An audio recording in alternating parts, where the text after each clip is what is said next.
Hello everyone, happy holidays. Today we're going to be tier ranking the Arrowverse show as we're marking the end of the DCEU, kicking off with DCEU with James Gunn. So let's get into it here.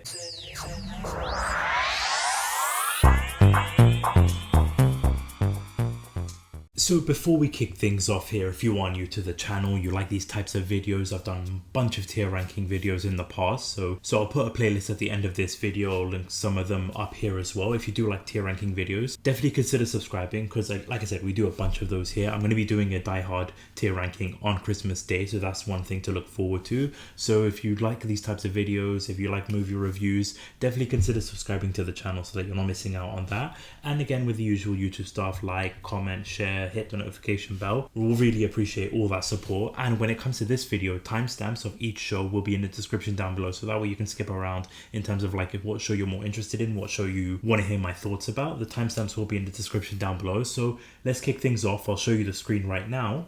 Okay, so now as you can see, I've done things a little bit different. Normally it's like an A, B, C, D tier ranking that we do here, but because I binge watched the Arrowverse, and again I'll link that video somewhere up here, I binge watched all the shows from March till now. Pretty much spent 9 months watching every single CW Arrowverse show. So with this, we're going to do it slightly different. So instead of going from A to F, this is going to be going as binge-worthy category, extremely enjoyable, surprisingly fun, was okay, and a really rough watch. If you've seen the binge watching Arrowverse video that I've done, you'll know most likely where each show is going to fall into that category here. Bear in mind too, this is just my thoughts, my opinions. I do want to hear yours in the comment section down below. If you've seen the shows, even if you've seen some of them, where would you rank them? Let me know in the comment section down below which one you least enjoyed, which one's your favorite. Please let me know all of that in the comment section down below. But we'll kick things off. So we'll start off with like each individual picture here. So we won't start off with in chronological order or anything like that. We'll just kick things off right away. So the first one we've got here is the DC Legends of Tomorrow.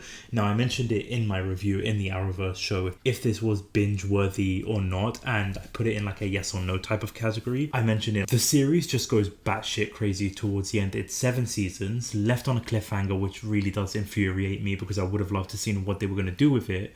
But the show, the premise from season 1 starts off with this Captain Rip Hunter recruits these characters from a variety of different CW shows to go and save the timeline, to go and save his family from the villain Vandal Savage. And it goes from saving the timeline, restoring history, preventing the end of the world, to a couple of seasons later fighting off fairy godmothers and beating villains with giant teddy bears. Is just a definition of insanity, but surprisingly enjoyable. Honestly, I had a good time with the show. Like, there was some characters, as I mentioned, in like when they start off, when they get introduced to the show, you don't really root for the character. Like, for example, Zari for me was just kind of like the annoying character, like the frustrating character to watch, but then she does start developing and you do get more attached to her towards like the latter seasons and towards like the final seasons. I wish they did take more advantage of in terms of like timeline history. Like, they do go through various different points in the history and human history and timelines and stuff like that,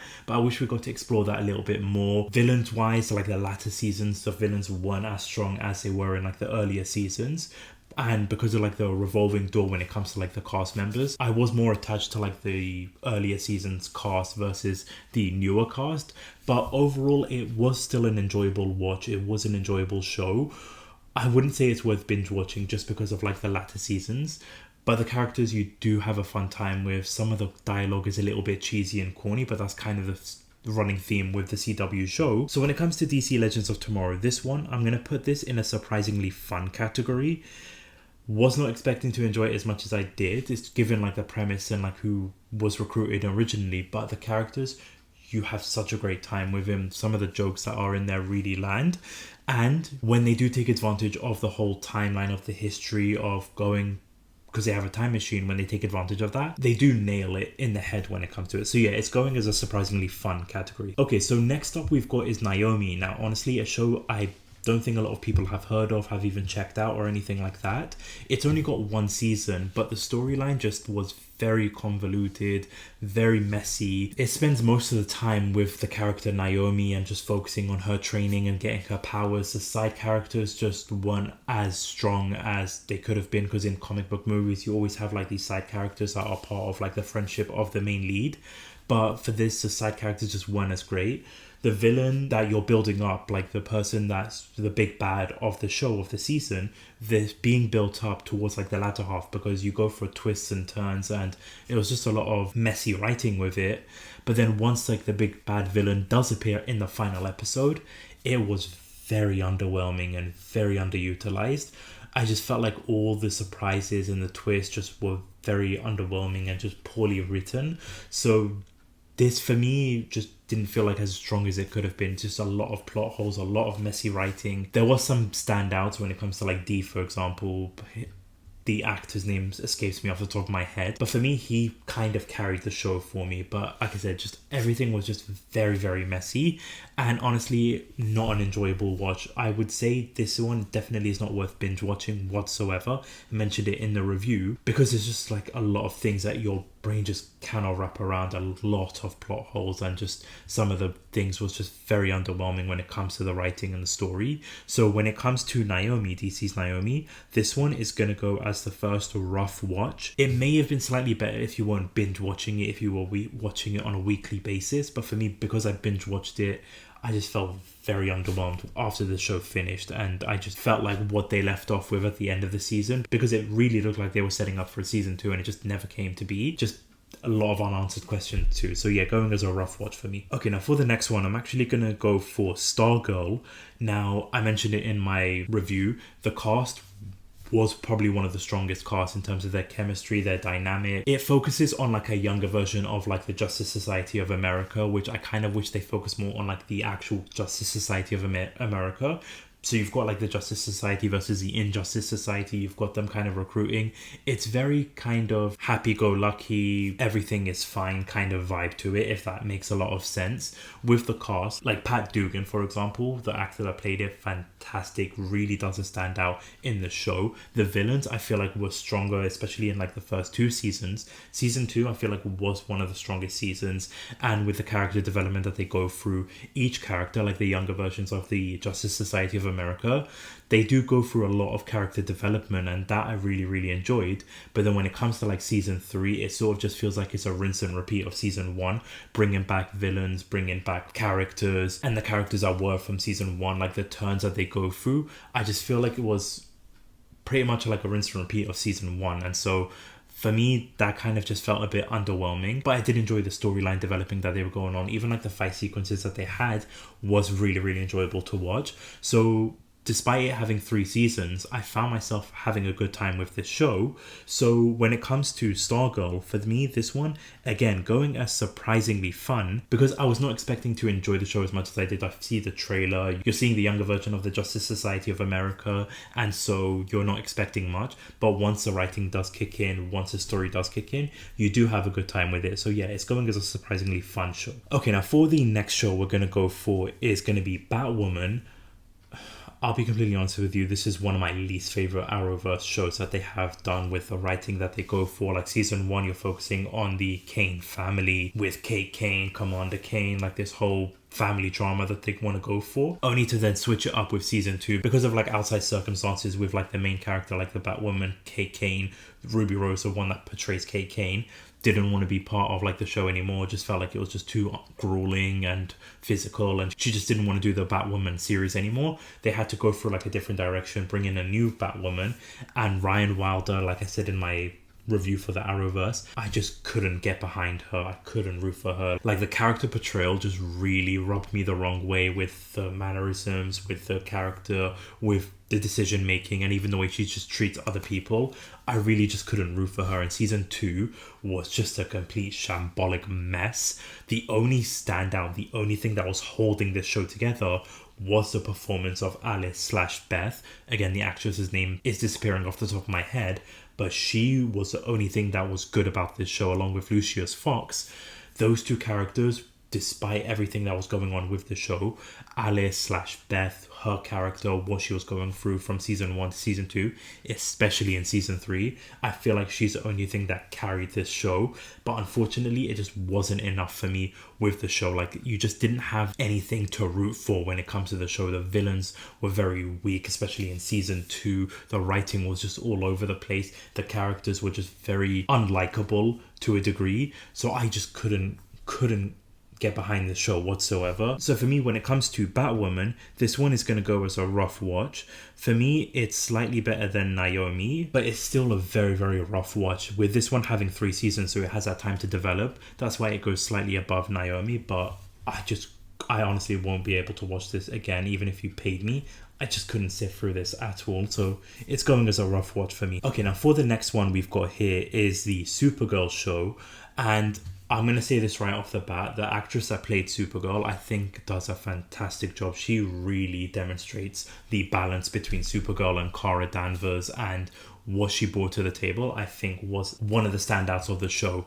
It's got the similar beats when it comes to like the CW Arrowverse shows, that the earlier seasons was a lot stronger than the later seasons. Season 1, especially with her dynamic with Cat Grant, I feel like was what was missing in like the later seasons, because of that chemistry that they had with one another. And also characters like Jimmy Olsen and Wynn, for example, their character dynamics with other cast members, I feel like works really well.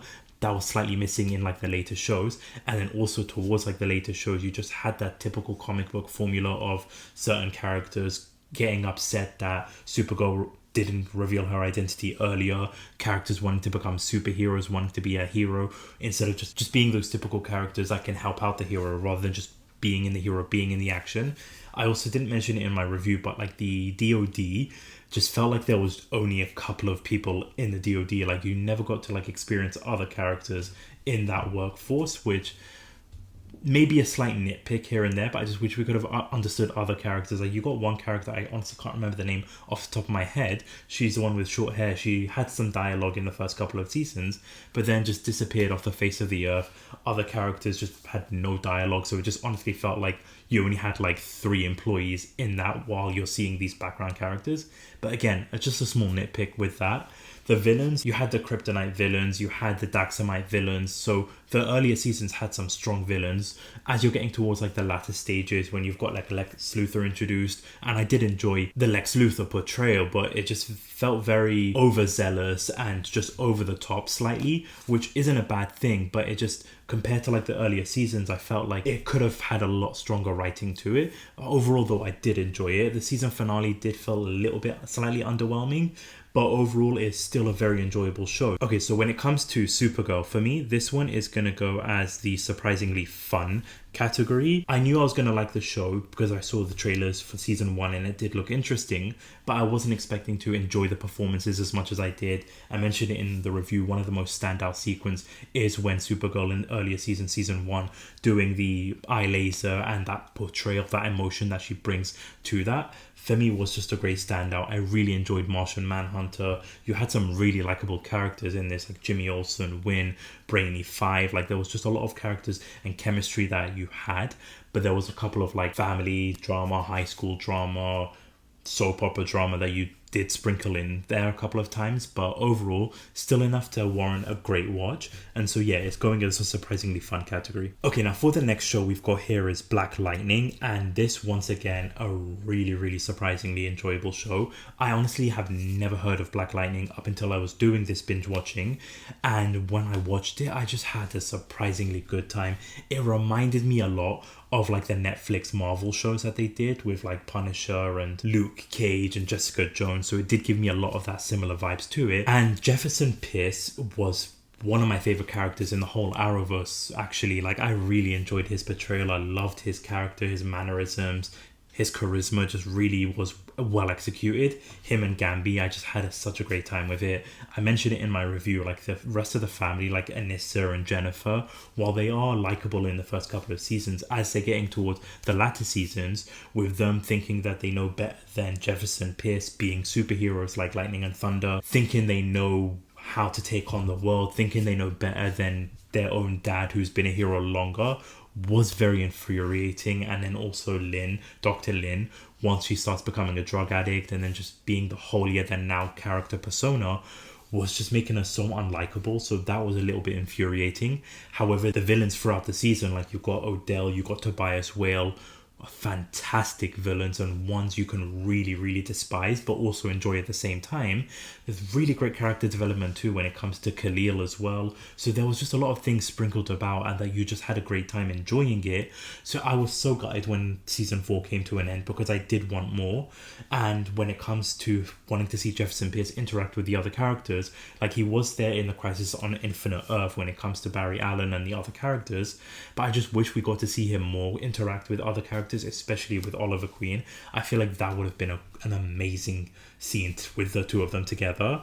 So yeah, when it comes to Black Lightning, for me this one is going to go as the first extremely enjoyable, a really entertaining and fun watch. So yeah, 100% going as extremely enjoyable here. Okay, now for the next one we've got Superman and Lois, and I know that the show still is yet to be completed. Season 4 is going to be coming out next year, but I had such an amazing time with Superman and Lois. I have been wanting to watch this because all I hear is great things about this show. But when this show, and oh my god, the writing for this, I love the whole portrayal of Clark Kent, and I said this in the review of Arrowverse, is that I feel like the character that portrays Superman, Clark Kent, Tyler, he is definitely one of the most underrated Supermans that we have got here. His dynamic with his sons and having that balance of being Superman and being a father too with two teenage boys just makes it for some amazing writing there with him and Lois. You had also Sam Lane, Lois's father, as probably one of the most likable and enjoyable Sam Lane portrayals that we have had on the screen, big screen or small screen, whatever you want to say. But I really enjoyed that, and even like the rest of the characters, like you've got John Henry Irons in there, even like the characters from Smallville being part of the show. Now, while I mentioned it in the review that certain storylines just weren't as interesting as like the Clark Kent storyline, the characters are very likable and very enjoyable to watch. The whole town itself, you had some great scenes in there, some great chemistry, some great cast members, and then of course like the villains of the show. While I really enjoyed season 1 and season 3 when it comes to like the villains, season 2 I may not have been as strong with my feelings towards season 2's villain, but it was still a great watch. Season 3 though, when you have that final battle, when you have Superman taking on Doomsday and the fight sequences in there with the score, was just like chef's kiss for me there. And in that last scene, I won't spoil it or anything like that of what the last scene is, but that just leaves you absolutely speechless. So the writing for this was just an absolute shock to me in terms of how great the writing was. Now you can argue, is this part of the Arrowverse, is it not? For me, there was a couple of connections there. You've got John Diggle in there, Sam Lane also mentioning a couple of things in season 2. So I definitely do feel like it may have been originally part of the Arrowverse and then moved to it like a different universe. However, like I mentioned, an extremely entertaining and fun watch. So when it comes to Superman and Lois, this one is going to go as the first binge-worthy show. It's got 3 seasons. Highly recommend binge watching it or just watching it all as quickly as possible before season 4 comes out, because you just have such great writing in this. Even like every single cast member, even like I never mentioned like the 2 sons, the 2 teenagers, some great writing when it comes to those 2 as well. And I really enjoyed this show. So yeah, going as binge worthy. Okay, now for the next one we've got is The Flash, the show that kicked things off for me binge watching the Arrowverse. Because if you weren't aware, once the Flash trailer, the Ezra Miller Flash trailer came out in March, I wanted to watch the Flash show, and because I didn't want to miss out on any Easter eggs or any references or anything like that in the Flash movie, but I did not know what I was getting myself into. So that is a reason why I decided to binge watch the whole Arrowverse, because of all the connections and other characters appearing in other shows. But with the Flash, I really enjoyed this portrayal of the Flash. Like Grant Gustin is such a great character, such a great casting for the Flash, and there was just some amazing writing, especially in like the earlier seasons. The villains, from Reverse Flash to Zoom to Savitar, like those villains are just so memorable and such a standout, and the writings in it, for me, I feel like season 1 is one of the strongest written shows in the Arrowverse. And so like there was some extremely enjoyable watches here. The cast in the earlier seasons too, like you've got Cisco Ramon, you've got Harrison Wells, you've got Caitlin, like that chemistry and the original cast make it for an entertaining show. You have so many great chemistries and dialogue and one-liners that make you enjoy the show a lot. But then as we're getting to like the later stages of the show, it just had that CW aura with it, where just everything just got so convoluted, no stakes or anything like that. everything was just very messy when it comes to like the writing. Even the villains too just felt very weak, and it was just all over the place. So it just had that typical formula when it comes to like the CW show. And granted, it's nothing to do with the portrayal or the actors or anything like that, but once like the show went on like a different turn, even having like Wells be removed from the show, having Cisco Ramon be removed from the show, Joe West having like a slightly less role in there, and even like Iris West not appearing as much in like the later seasons because of like outside circumstances, it just felt like the show was just too messy and just all over the place. Didn't know what direction it wanted to go with. And season 9, some of the villains in season 9 were just so terrible and really badly written, so it just felt for that trap. But again, it's still enjoyable. So when it comes to The Flash, for me, while it is binge worthy in terms of the earlier shows, this one for me is going to go under the extremely enjoyable because of like the latter seasons and just everything going all convoluted here. So yeah, going as extremely enjoyable. Okay, now for the final show, the one that actually just kicked things off here is Green Arrow or The Arrow. And this one, I really had a good time with this. It was such an enjoyable show from season 1 to, I would say, maybe like season 5. The last couple of seasons just, again, felt like a complete mess when it comes to like the writing. Season 7 and 8 especially, because of the whole flash forward, flashback sequences that they went with there. And even season 8 just felt like it was more of like a setup for the Crisis on Infinite Earth episodes rather than like a Green Arrow episode. But when it comes to like the earlier seasons, similar with The Flash, season 1 of The Arrow has one of the most strongest, well-written dialogues and well-written scenes in the whole Arrowverse. The villains from Malcolm Merlyn to Damien Dark to Ra's al Ghul to Slade Wilson was just fantastic in terms of the performances. The characters too, from Roy Harper to Thea to John Diggle to Laurel Lance, was just absolutely amazing to watch. And honestly, the chemistry between John Diggle and Oliver Queen was just untouchable, and Stephen Arnell's performances here as the Green Arrow, I feel like really made the show well worth what it was. But the hand-to-hand combats, the fight choreographs, the dialogues, the intense moments, just all of that came together to make this show one of the best in the Arrowverse. But like I said, granted, it just got really convoluted when it comes to like the later seasons. But what's really enjoyable too is you not only have like the present day circumstances in the situation, you're invested in like the flashbacks with Oliver Queen and Lian Yu and how he got off the island and all of that backstory in there. You just had a lot of that in the show, but it was sprinkled so nicely that you're invested in every single aspect of the story. So I was really surprised in how much I enjoyed this show. So when it comes to the Green Arrow or the Arrow, whatever you want to call it, this for me is definitely binge worthy here. It's gonna go as the binge worthy category because of how great the show is, how enjoyable the show is, how well written it is, especially with like the first 5 seasons, I would say. And the villains, for the most part, are just absolutely fantastic to watch. Every character brings their A game. So yeah, I would 100% definitely advise to binge watch Arrow and Superman and Lois. But that is my list for the Arrowverse shows. I want to know again your thoughts in the comment section down below. If you agree with this list, where would you rank them? Please let me know in the comment section down below. But that about wraps it up for this tier ranking video here. I thank you all so much for watching. Again, keep an eye out on Christmas Day. We're going to do a Die Hard tier ranking video for everybody out there that thinks Die Hard is a Christmas movie, including myself. So keep an eye out on that. But I thank you all so much for watching. I thank you so much for listening. This is YK Reviews. Peace.